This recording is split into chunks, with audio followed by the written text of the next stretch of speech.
This is RTV6 News at Noon, working for you. The fight over the rules went into the wee hours of the morning. In just about an hour from now, lawmakers will finally begin the actual arguments in the impeachment trial of President Trump.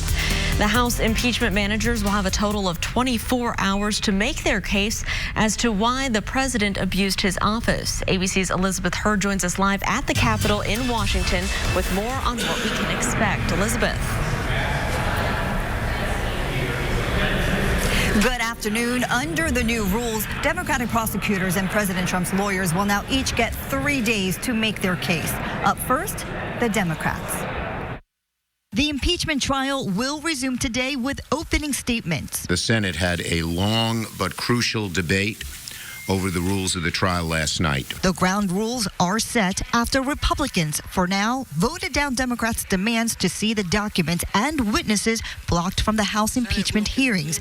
That political fight dragging on for more than 12 hours. They will not permit the American people to hear from the witnesses. And they lie.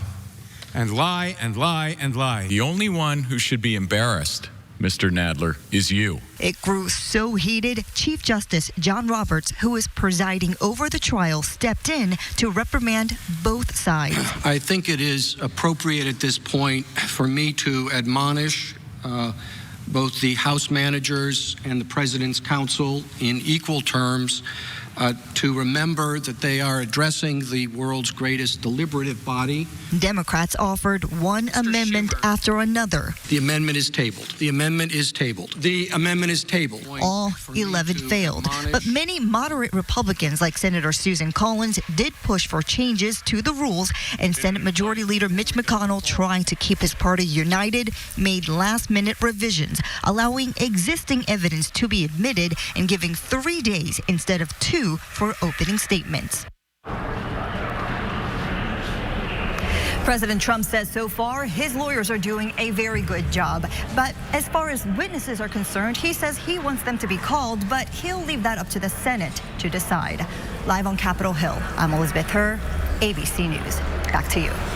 Opening statements in the impeachment trial are scheduled to begin at 1 o'clock this afternoon. We will have live coverage of the beginnings of those arguments coming up at 1 o'clock this afternoon here on RTV6. You can also watch our coverage on the RTV6 Facebook page and also at the IndyChannel.com. Now to our weather back here in central Indiana. Here is a look outside right now, a view from a Pagoda camera looking back towards the city skyline. Todd Clausen standing by with what it feels like outside right now. Hey, Todd. Hey, how you doing there, Lauren? Temperatures are in the 20s here across the area and a few 30s out there as well. We're at 30 in Lafayette, 30 in Muncie. 27 is the current temperature in Greenfield, and 29 is the temperature here in Indianapolis. We do have lots of clouds out there, unfortunately. We had a little bit of sunshine earlier in the day, and that went away, and now we're just left with the cloud cover across the area. But that will be the case now from this point forward. However, we are not expecting any precipitation throughout the day today. So while the clouds are in place, we are not going to see all of this rain and snow that's off to our west. Eventually, some of this will start to head our way tomorrow in the form of rain showers, but it's only slowly making its way eastward here throughout the course of the day. So if you're going to be out and about, again, you don't need the umbrella. You just need to bundle up. Our temperature gets up to 36 degrees, which is actually seasonable for this time of year, but 36 and sunny feels a lot better, right, than 36 and cloudy. And then throughout the evening hours with the clouds in place, temperatures don't really fall off all that much like they have the past few evenings. We'll stay in the 30s through 10 p.m. We'll talk more about the rain heading our way for tomorrow evening coming up in just a few minutes. Todd, thank you. Fire investigators are still trying to figure out what caused a house fire on the east side that left a woman dead. Fire crews were called out just after 6 o'clock this morning to a home on Kildare Avenue, west of 21st Street and Emerson Avenue. The fire was under control in about 10 minutes, but firefighters found a woman in her 60s dead inside that home. That woman's name has not been released, and firefighters tell us that a dog also died in the fire. 2 others lived at the home, but investigators say they had left for the day before the fire started. New this midday, Ball State University says it's investigating an incident in class involving a professor and a student. This video was shot and posted by another student in a marketing class on Tuesday. The student says Ball State police were called by the instructor supposedly because another student refused a request to move to a different seat. You want to sit here or do you want to leave? Why am I moving in the middle of class? He legit stopped the class to try to move me. I've been back here on this PowerPoint. Are you being disruptive in the class? No, I'm not doing that. No. The whole damn class is here. It's cool. You know what? I'm gonna leave. When the video became public, a student using this Twitter account said that he was the student who had police called on him, telling Ball State he was disappointed. Later on Tuesday, the official Ball State Twitter account responded. The statement said that they were aware of the incident and they were reviewing it. The school says, quote, anytime a student does not have an excellent student experience, we care deeply and review the matter thoroughly. It's one of the top items on Governor Holcomb's agenda this year, a bill that would ban you from holding your cell phone while you're driving. Today, the State House and Roads and Transportation Committee took up this bill. Victims of crashes involving people who are distracted by phones say the sacrifice is worth saving lives. Tina Smith was with her husband on the side of a highway checking on their motorcycles when she was hit by a van. She testified today because the van's driver admitted to being distracted by a phone at the time.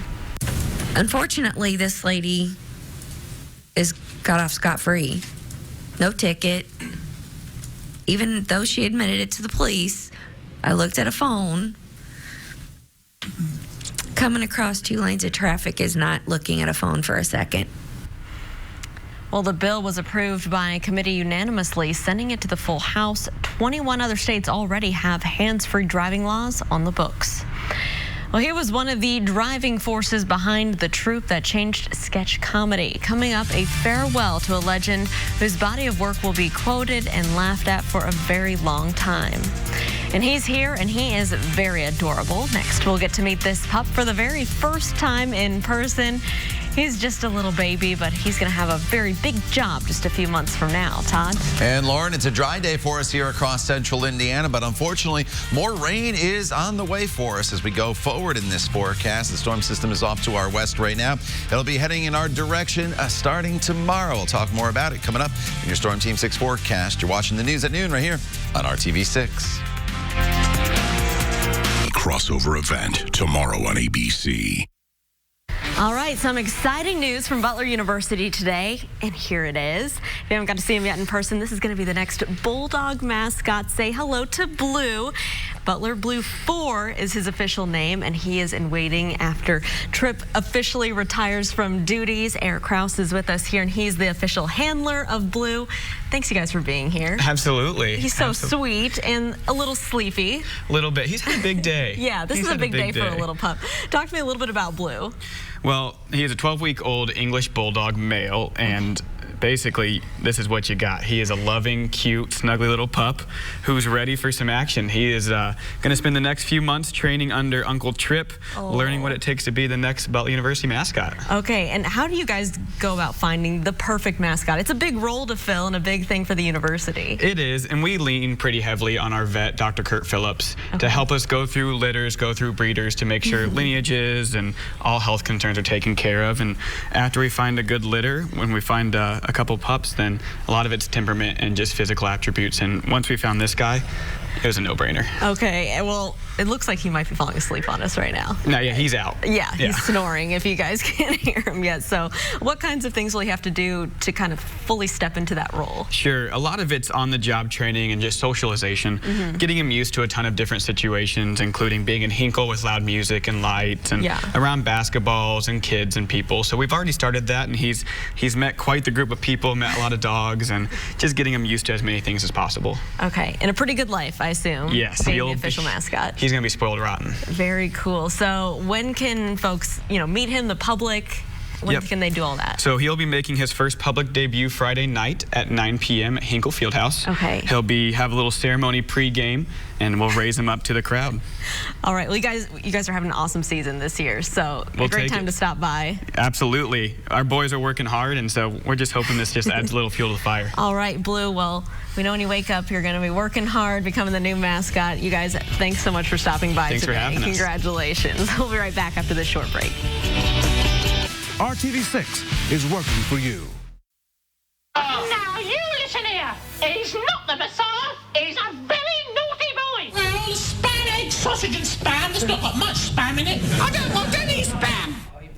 Well, he was known for the many times he dressed as female characters and much more. Terry Jones was one of the founding members of the comedy team that created Monty Python's Flying Circus. The show would eventually influence every sketch comedy show that followed it. Jones would go on to direct the movies the Monty Python team would make, including the legendary Life of Brian. Terry Jones was diagnosed with dementia 5 years ago, and his family announced his death this morning. He was 77 years old. Back here at home, we want to take a live look outside. This is our Weather Now camera downtown. View to the north, and Todd, looks like, I don't know, an average January day, you could say. Yeah, you know, you wish you had the sunshine, because when you're in the 30s and you have the sunshine, obviously it helps a lot to brighten up the skies and make it feel a little bit better. But that's exactly where we should be this time of year, and that's in the mid to upper 30s, and forecasting a high this afternoon of 37 degrees. Now, right now, the temperature sits at 29 degrees officially at the airport in Indianapolis. A little bit of a breeze today, and that's a change from the past 2 days, which were a little bit colder, but we didn't have the wind, so that's a little bit of a trade-off that we'll have to contend with. We are factoring in some minor wind chill values across the area. 29 in Greencastle as well as Bloomington right now, 28 in Greenfield, 23 is the current temperature in Richmond, and Muncie's sitting at 30 degrees, and highs today will top off in the 30s for everybody, upper 30s to the south in Bloomington, as well as Columbus, 36 in Peru. Muncie, we're looking at a temperature today right around 38 degrees. The clouds are in place. We had a little bit of sunshine earlier this morning, and we are not going to get any sunshine from this point forward, so you can put away the sunglasses. But the good news is at least the bulk of this precipitation, which is mainly snow, that's going to be staying off to our west, and by the time it arrives here, which is actually not going to be till tomorrow evening, our temperatures are going to be above freezing. Temperatures will hold pretty steady this evening with the cloud cover in place, and that'll give us a little better of a start tomorrow temperature-wise, as we'll only be in the upper 20s compared to the teens that we started off with this morning. As far as whether you need the umbrella or not tomorrow, you can leave it throughout the morning hours. There could be a few spotty showers late in the afternoon, but if you do have plans tomorrow evening, you're definitely going to want to have that umbrella handy, as that rain will start to move in generally after 5 o'clock, but those temperatures tomorrow up into the low 40s across the area. So let's time out this rain for you as we work our way into tomorrow evening. Again, a hit or miss shower will be possible during the evening drive, but it's really not until after sunset that this rain lifts to the north. But once it starts, it's going to be with us really throughout the course of most of Friday. Initially Friday morning, there could be a little bit of a wintry mix in some northern communities, but most of us are going to be dealing with rain. But that rain will just be with us all day Friday, off and on. Not necessarily heavy rainfall, but it's going to be fairly persistent. And then as that storm system starts to depart, on the backside of it, as the colder air comes in, it could end as a little wintry mix as well. So as it starts on Friday, as it ends on Saturday, a little wintry mix will be possible across the area, but we're not expecting any accumulation even on Sunday. Saturday, a high of 39 degrees. Sunday, we're at 40 degrees with mostly cloudy skies. But once we get past this storm on the weekend, we're going to start a trend of above normal temperatures once again across the area. 44 degrees by the time we get to Monday, and close to 50 for your high temperature on Tuesday.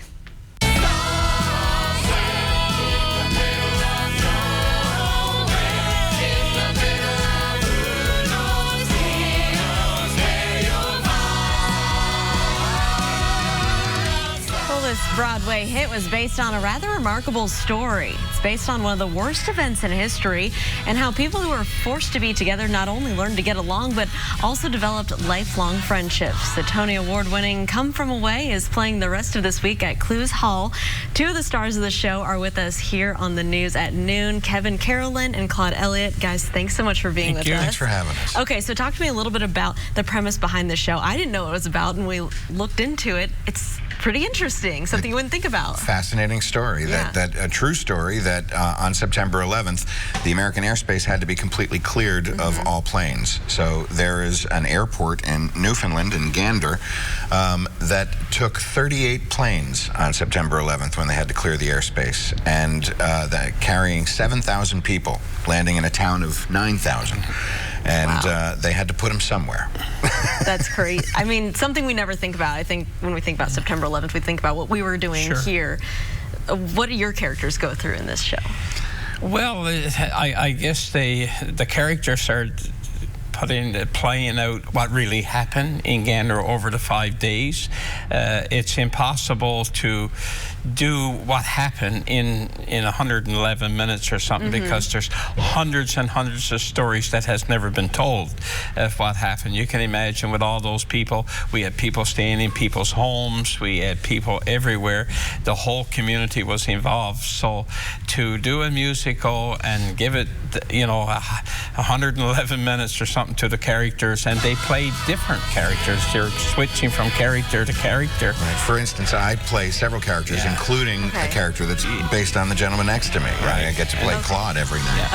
And so it's a good news story, and it's the way we live. It's our lifestyle. We live that. We help people, regardless of where you're from in the world, what you are, who you are, in time of need. We'll be there to help you, and that was no different. We knew that there was 7,000 people through a tragedy had to end up in our community, and we had people from 95 countries, but I would say 85% of the passengers were Americans. Wow. And their country was under attack. They were scared, they were frightened, and as much as they needed food and clothing, I to this day believe they needed love and compassion more at that time in their life than they probably needed food. They needed to be comforted. They needed to see some love and compassion. And I think that the 7,000 people that left after 5 days went away with a different outlook on life than what they had before they landed. Wow. So a memorable day for you personally, and an incredible show. So if you like history and maybe you like musicals and Broadway, this is the show for you, right? That's right. Very happy. All right. Well, guys, thank you so much for being with here today. We have all the information on the bottom of your screen of how to see this at Clues Memorial Hall.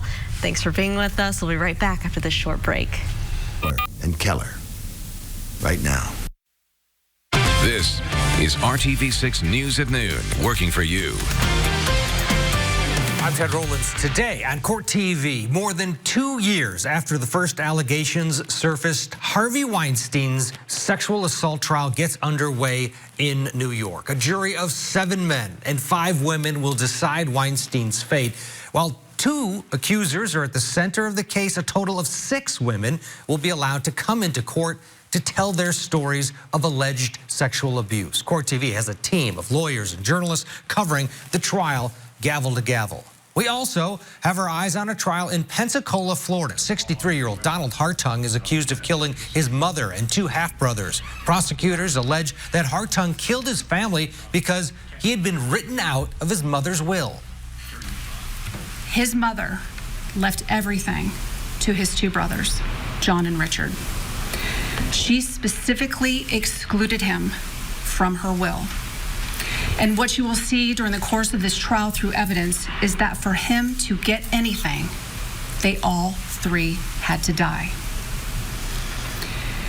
On Tuesday, July 28th of 2015, this defendant had the motive and this defendant had the opportunity. We'll have continuing coverage of both trials throughout the day on Court TV. Now back to you.